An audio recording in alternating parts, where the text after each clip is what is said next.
Nestled in a small, mostly residential section on the west side of South Cocoa Beach is what some would refer to as a hidden gem in Brevard's entertainment scene. I'm talking about Surfside Playhouse, and today I'm chatting with the man behind the upswing of the Barrier Island's Little Theater That Could. Welcome to Florida Today's Eye on Brevard. I'm Rob Landers. Today, I sit down with Brian Bergeron, who has just begun his 4th season as Surfside's full-time artistic and executive director. But don't be fooled. Brian's legacy at Surfside and in the arts on the Space Coast is long and quite storied. Watch.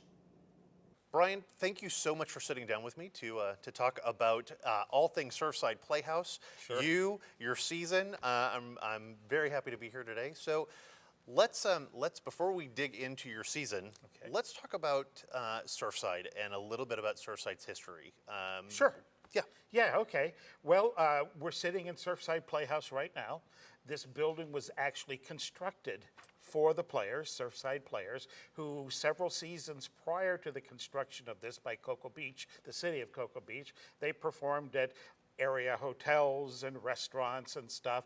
Now, I take it the city of Cocoa Beach felt sorry for them and they built this beautiful little theater. Well, this little theater has gone through quite the transformation over the past couple of years. I actually did a show with you here in 2011, 10, somewhere in there. And in your tenure here over the past decade or so, this place looks amazing. You've done a really, really nice job in here, Brian. Well, there's certainly a lot of people to thank for that. Well-meaning patrons, our board of directors, the actors, the volunteers. We do really have about 130 volunteers that play here each season. But okay, and I appreciate that, and I appreciate that there are lots of volunteers that come through. But a director is a director, and I feel like you have taken the reins of leadership here and are really kind of have righted the ship, so to speak, for Surfside. Well, I have to say, I'm blessed to have a board of directors that concentrates on the business of theater. And they trust me to produce the shows. Obviously, shows of a certain consistency will slowly put more butts in seats. All right, and the board takes that money and chops it up and spins it here and spins it there. But we now have great air conditioning, which we didn't have when you came and did your show here some time back, and carpeting. If you had arrived a couple of hours earlier, you would have heard jackhammers in our bathrooms. They are jackhammering up the floors in there to replace all the plumbing. And we're redoing our ladies' room entirely, and we'll do the men's room probably in about a year. But in addition to that, I mean, just new coats of paint on the wall, new seats. Sure. I mean, I remember when I was here for Hello Dolly, there were seats in the front row that you'd sit in and go, oh no, not that one. I mean, it really is. It's a beautiful transformation. Congratulations. Well, thank you. All right, so let's talk a little bit about you and your history of theater, Sure. and more importantly, theater in Brevard, because there are some aspects of it that I'm aware of and that I know because I was there with you in parts of those. But there are other stories that I've heard from much further back in the day. Like just a few weeks ago, I sat down with Dr. Anastasia Hawkins-Smith at Cocoa Village yes, Playhouse. right. But I believe there was a time when you were on that stage, correct? Correct. We had an organization called the Performing Arts Center, and we ran for 3 full seasons doing all the normal, big, mostly musical shows that people would normally do. And at the end of the 3rd season, there was some difficulties with the building. The city of Cocoa was looking to sell it to a private producer, and so there went through various iterations of that kind of sale with the city, and luckily the city of Cocoa granted it to the college for, like, I believe a buck. Right. You know, and Stacy was the one that they wisely chose to sit in the leadership chair. And boy, I have to tell you, she's done a remarkable job on building that business. Indeed, Yes. As we both discussed when she was on the show. Okay, so from Cocoa Village Playhouse, though, you spent some time at the Henniger. I did, yeah. I went and worked at the Henniger just sort of as a one-off director for a few shows here and there, and then I worked here at Surfside as the artistic director throughout the 90s. Okay. So for 11 years, I was the artistic director here.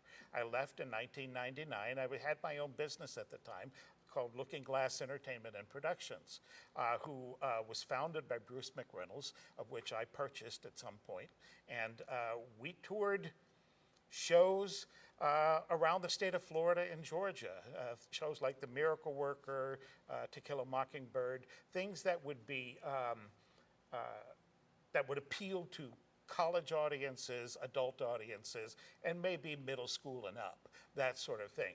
And we toured a lot of truck and bus one-hour kid shows, musicals. Nice. So we did that until 2008. I couldn't keep it afloat during the Depression, and because nobody was booking anything at that point, so we stopped doing that. Well, and I think it's really interesting that you refer to 2008 as the Depression, because it wasn't too long after that you got into your occasional director role at the Henniger Center, and I'm circling back around to that because there's something that I wanted to make sure that you were aware of.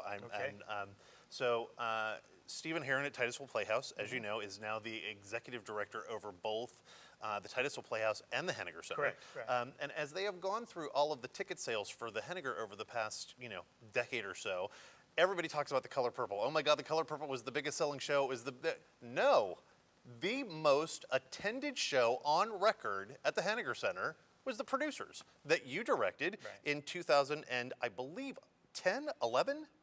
I think it might have been 2010. I'm not sure. It was in that time frame when the Henniger was yet in that position of, I'm not sure we're going to be able to keep the doors open. Correct. And along comes Brian Bergeron and saves the day, because that was, up until recently, the show that turned the Henniger around. So again, congratulations. Thank you. You turned that one around then. You've come here. You have turned this one around here. So I'm noticing a pattern, Brian, and I wanted to make sure I pointed that out. Well, thank you. Just so everyone's aware, The Color Purple was actually third. The second one was directed by our friend Joan Taddy. That would have been Fiddler on the Roof, which would have been, I guess, 2 seasons later.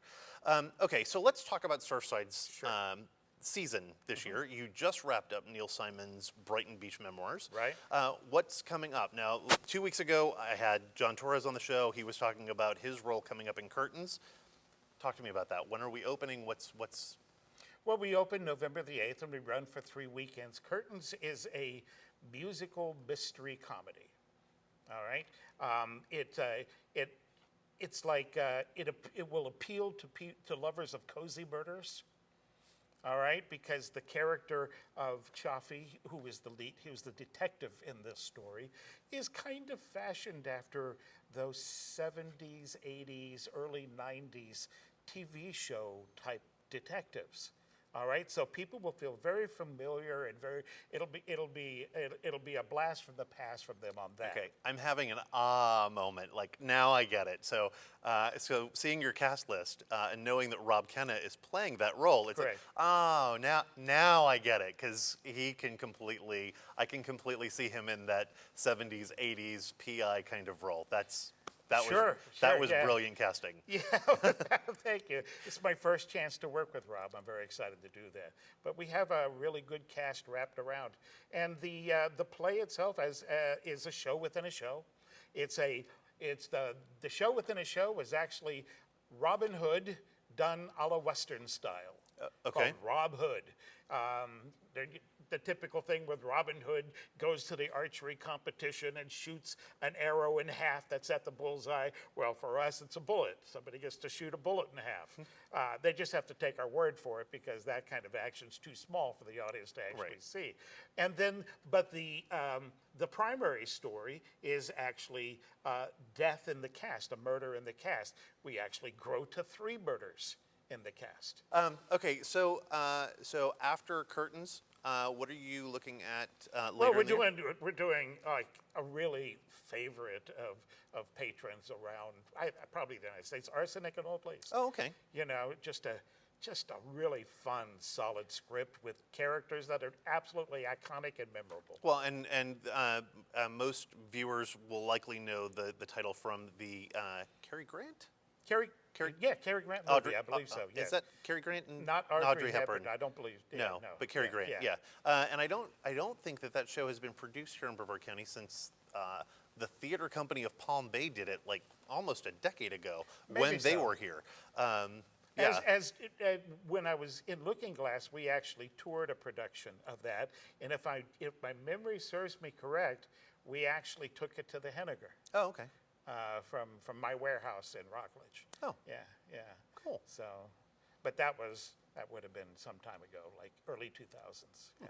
All right. So after Arsenic, you have. Well, we have. Boy, I have a list here. Oh, that's good. Pirates of Penzance. Okay. But Pirates of Penzance done in only the way that Surfside can do it. Well, so someone said something about Pirates of Penzance to me earlier this month, and I was like, but only Surfside would do Pirates of Penzance. Like, you're the only theater in this community that I'm aware of that has ever produced this show, and it's not the first time. Like, this show has been done here like 2 or 3 times before, right? A long time ago, Yes, but yes, that's correct. Yeah. Yes. So we have a very strong show selection committee, and Pirates was looked at as a public domain property where we don't have to pay royalties on it, okay, which is certainly a benefit for us. Because a typical musical would cost us anywhere from $6,000 to $8,500 to get the permission and to get the music to do it. Gilbert and Sullivan wrote their shows to be messed with. You add jokes, local jokes, wherever it's being performed, back in their time. So what we do is not any different. So it will be irreverent. People will still have a chance to listen to the patter songs that they know and love. But at the same time, there is a surprise around every corner. It's not going to be, if you saw the show here years ago, it is not going to be the same show. So you heard it right here. Yes. All right. So Pirates of Penzance, when are we looking, when is that show? Well, Pirates opens March 13th and runs for 3 weekends. Okay. Yeah. Now, we're very seasonal here at Surfside. When the condominiums around us fill up, then we do very well. Our northern friends are used to going to theater, and they look at us as like a little jewel tucked away that nobody knows about. Well, and you're not far from those condos. I mean, That's because correct. It's very odd, the placement of Surfside, and that it sits in basically this very residential area, more so than any other theater in the county. Where you are just kind of surrounded, and you're not on a main strip. No. You're a block off of A1A, and I got to tell you, when I was doing Hello Dolly with you here, if it wasn't for that sign that had the arrow pointing for Surfside Playhouse, wouldn't have known. would never have known where to turn. Yeah. And it's funny. I mean, I say that I've been to shows here. I've been to shows before I had done Hello Dolly, but until that recurring rehearsal schedule started. If it wasn't for that blue sign, I'd miss my turn every time. So I got to a point where I'd look for the church and then make the left and right off A1A. I think it's a green sign now, but it's still there. Well, good. Yeah. All right. So Our placement, I want to dig into that a little bit more. Our placement is interesting in the sense that we have 4 other theaters in the county that we're friendly with. Okay. Brevard is a remarkable county that it has 5 full-time community theaters that have been running for years. I mean, I can't think of another county where something like that would be available. I don't know if you could find 5 in Orlando, much less 5 in a county like ours. Right. But we're situated. We got an ocean on one side. A 20-minute drive for us is probably available to somewhere in around 15 to 25,000 people. For Cocoa Village, it's more like 300,000. For Melbourne, it's 300,000. For Titusville, it's like 300,000, that sort of thing. So our population density is very low. We got to really work hard to pull people over those scary bridges to get them out here. So, so in a previous life, I actually worked with grocery stores as a vendor, and those grocery stores, Publix in particular, looks at the radius around a site to see what that population density is, and if there's not a huge density within 5 miles, then they don't open a site, or they'll close a site down. And so when you take that into consideration for Surfside, and you look at the Atlantic on one side, you look at the river on the other, that cuts a significant amount of living space out of your circle of density. That's exactly right. And creates a huge challenge for you. It is a challenge. Yeah. But it's one that we've learned to embrace, and we have a good understanding of it. And we take advantage of our snowbird season to the hilt. That's good. That's good. Okay, so after Pirates, what do you have coming up? We have Sex Please, We're 60. Yes, I saw this on your season lineup, and I'm like, okay, I don't know what that is, but it's going to sell. It will sell, and it's a funny, funny show. Not to let too much out of the bag, it's really kind of, it's a comedy about mismanaged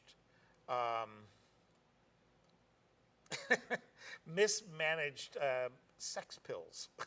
Oh. All right. Okay. Where a new medicine is created to make women feel more amorous, and the guys accidentally take it, and then we have menopausal men. This sounds like it could be a reality show at the Villages. Well, yeah, maybe so. I don't know. Okay.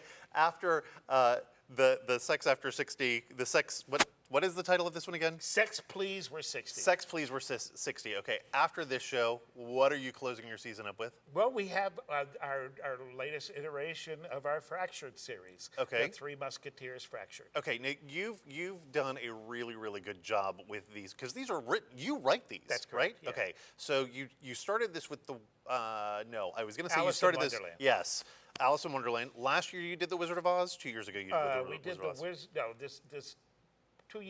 Yes, last year was the Wizard of Oz. Okay, and then this year you're moving into the Three Musketeers. No, yeah, this previous summer, it was Robin Hood. Robin Hood. Yeah, before that was, so about a year and a half ago was the Wizard of Oz, yeah. Yeah. So you're basically taking these classics and rewriting them in, because I remember watching, the Fractured Fairy Tales in the afternoons when I'd come home from school, and you have Sherwood and Sherman and Peabody show is in there. Sure, yeah, right, with the Rocky and Bullwinkle, yes, of course. Yes, yeah, completely all tied in there, Yeah. and that's kind of the approach you've taken with it. It's very slapsticky, almost Spamalot-y kind of thrown in with the classic story that everyone knows. So it's told, the classic story, just told it in a unique and interesting way. The classic story everybody thinks they know. Right. Yes, right. Of course. Yeah. With some really, really funny twists.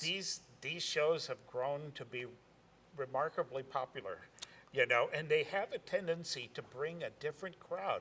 Our theater patrons visit us for these, but it brings in other people that wouldn't go normally to a play, but they're looking for a night of fun. So this is something that I'm seeing a lot more. Not to keep reverting back to Cocoa Village, but specifically with Stacy and Cocoa Village Playhouse, she is finding success in bringing people who wouldn't normally come to her theater in by doing different types of shows. Correct, bringing right. Hot Pink in. So I can completely see where that model is working, not just for you, but across the board. Sure. Once you bring them in and they see one of these shows, oh, now they have more of an inclination of what you're about, and will come back and see a main stage maybe in the next season. Where do you see Surfside in the greater arts picture in Brevard County? Surfside fosters a welcoming atmosphere. There is no pretension here. There's no pretension on stage. There's no pretension in our house. There's no pretension backstage. You will not see an officious person walking around with a clipboard, a walkie-talkie, and a lanyard. You won't see that here. I'm not saying it's a bad thing. It's just not who we are. It's a different vibe. It's a very different vibe. Our board of directors, they're people from various businesses around Brevard, but they are, as much as they don't want to be a working board, they are a working board. And we just hired Liz Keimer to be our communications manager. So we are slowly adding staff to the theater, which the theater needs. Well, and that's actually yet another example of the direction that you have done. I mean, when you came back in the late. I'm beginning my 4th full-time season. Okay, so this is my 4th. I did some one-offs. Right. Which the show we did together was one. Right. All right. So your 4th full-time season. So, but again, it's yet another example of you kind of grabbing the reins and leading and saying, okay, now this is what we need to do. Okay, now that we can afford to do this, now this is what we need to do. Okay, now that we can afford to do this, let's hire a staffer to do this. It's just yet another example of let's right the ship and get it on the right course. Well, success is built in small steps. And as you build the budget for a theater, you have to make sure it's sustainable the year after and the year after that and so on and so forth. If you have one positive year and you decide, oh, well, we're just going to go spend all that money, then all of a sudden it becomes really a complicated thing to keep afloat. So our board is really, really good at saying, no, we're not going to do that. We're not going to, let's prove that we can sell these shows at this time of the year, and then we'll use that as the foundation for next year, and we'll inch it up a little bit. That sort of thing. So all of the decisions that we make regarding staff, they're hard fought because it's an instinct not to overspend. Well, and you also you have to justify. You Yes, do. You have to justify that position. What keeps you going? What keeps you motivated?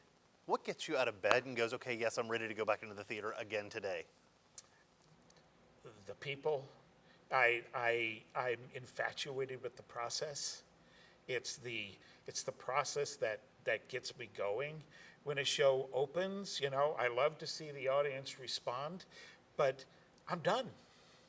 And for me, it's working with the actors. My favorite time of a show is when a show is opened and I get to sit back in the green room with the cast and just shoot the breeze. Just sit back and relax. And, and watch the show on the TV and so on and so forth, and then talk with them, because in the rehearsal process, I don't really get a chance. I'm not the one that gets a chance to sit around and have a conversation with people in any real meaningful way. So basically, you're creating moments on stage through the rehearsal process, and then you get to sit back and enjoy those moments and watch the people that you have created those moments for and with actually have those moments on stage. Yeah, and I get to see it through their eyes, both of course on the stage itself during performance, but also backstage, and that's what it is for me. What's the one thing you've done here that you're most proud of? Consistency. I don't believe I'm God's gift to directors, but the shows we produce here are consistently decent, and the audience knows that, and that's why every year it grows. What's your favorite show you've directed here on the Surfside stage? Oh, I can't say that. Why? Well, No, hold up. Create Wait, a show, you create a family. No, and I understand that. Okay, hold up. I'm not talking about what was your favorite cast, because that's a loaded question. I'm not asking what your favorite cast was. All right, I'll answer it. Okay. My favorite show is the one I'm doing now. Oh. Always the one that's currently in production. My favorite show is always the one I'm currently in production. Yeah. Yes. I heard somebody else say that once. So, yes. Yeah. So your favorite show currently is Curtains. That's correct. Ask you again in 2 months, it might be a completely different answer. I'm not saying that. All right, so you have had a little bit of a change in the past year or so, 2 years. When I did Hilly Dolly with you, you had just gotten Kim Wellborn in, Correct. Who did all of the costumes for that show. I will never forget wearing pumpkin and chartreuse on the stage. You were lovely. That was. I will say that the fabric did come from Mood in New York City, so I was very excited about that. As excited as one can be about fabric coming from Mood. Kim has recently left and has moved on to Orlando, I believe. She works with the Orlando Light Opera and has her own business going and moved on. We brought Jennifer in last season after our first show. Jennifer Franston. And she brought an entirely different aesthetic, a different feel, a different look, a different way of working with people. I loved Kim's designs. I loved everything she did, but I understand moving on. And Jennifer has been awarded she's had a life-altering experience and is moving on. And I certainly understand that and respect that. And she's been very supportive of our process. She's helped interview all of the customers that have come in to apply for this job, and we've had quite a few. So as a matter of fact, tonight, I'm leaving here to go straight to an executive board meeting to negotiate a salary for what I hope to be our customer to come in for this next show. Fantastic. Brian, thank you so much for sitting down with me and talking to me about Surfside and your season. I wish you nothing but success this year and in all of your years to come. Thank you. Thank you, Rob. Thanks. That's it for this week on Eye on Brevard. My thanks to Brian Bergeron for having us in his theater this week. More information on Surfside Playhouse is available online at surfsideplayers.com or by phone at 321-783-3127. And in case you missed them, our other interviews with Brevard's theater directors are all available online at floridatoday.com. And more general information on the Space Coast arts and entertainment scene can be found online at floridatoday.com/entertainment or inside the pages of TGIF, our weekly entertainment section. Thanks for watching. We'll see you again next week.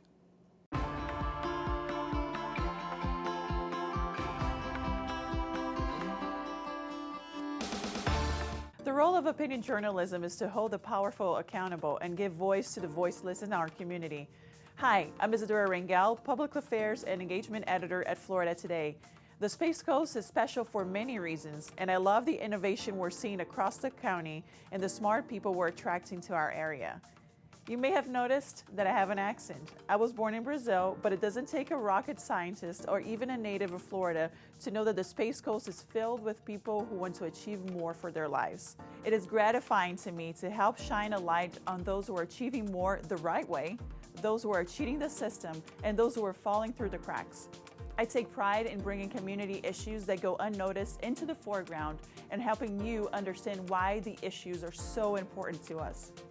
Don't be afraid to say hi if you see me hanging out in downtown Melbourne, one of my favorite spots on the Space Coast.